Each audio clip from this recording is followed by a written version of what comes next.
Today I'd like to show you how to sew a roof vent cover.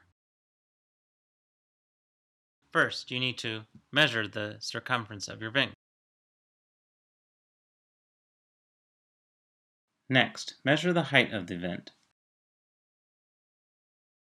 Using the equation circumference equals 2 pi r, calculate the radius of the circle. Fold your fabric into fourths and using a string draw your radius on your fabric.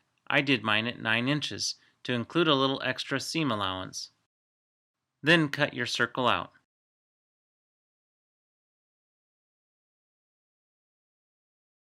My turbine was 15 inches tall, so I added 2 extra inches for a drawstring and seam allowance and cut the fabric out. On the long edge of the fabric, fold over 1 inch of fabric to create a drawstring pocket. I pre-threaded the cord while pinning so I wouldn't have to do it later. Now sew along your drawstring pocket. Be careful not to sew on your cord.